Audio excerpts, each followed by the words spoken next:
The TCI Softball Federation is still pretty much busy with the men's division, with the action intensifying with every week. But the Federation is beginning to turn their attention to a new initiative that is an inter-island softball tournament, the first of its kind for the islands and a new initiative for the Federation, which is scheduled to take place this month. President of the TCI Softball Federation, Godfrey Bean, tells more.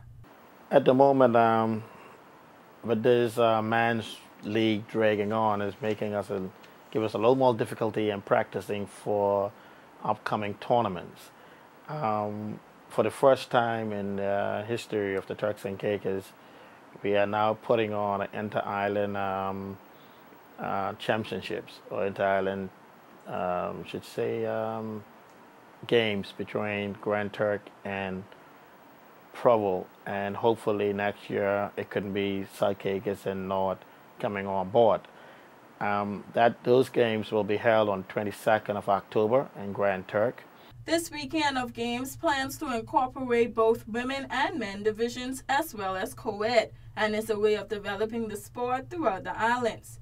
The schedule has been being worked on now, but I can say that I'm looking at the best out of 5 games with co-ed teams mixed in there for fun, and I'm looking at bringing in our Empire from the Bahamas to keep it as fair as possible. These games are planned to be a form of a national tournament between the islands. We do have our national games that we pull off with other Caribbean countries, but we really should have our own national championship in the Turks and Caicos Islands.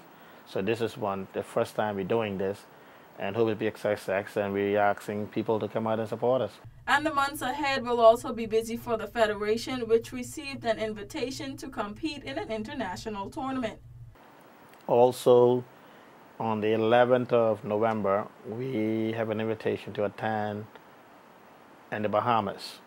Where they have a slow pitch and a modified championships going on down there with teams from Baltimore and New Jersey joining us.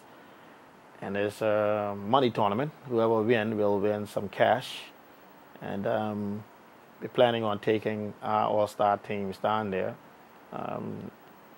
We do intend to win. And teams that we played before in the Bahamas and elsewhere, we do, have wins over them. So we're just hopeful that we have funds where we can go and come back with a championship trophy. The Federation has a lot planned for the months ahead, all while balancing the softball season, which is approaching its end. For WIV4 Sports, I'm Tian Thomas.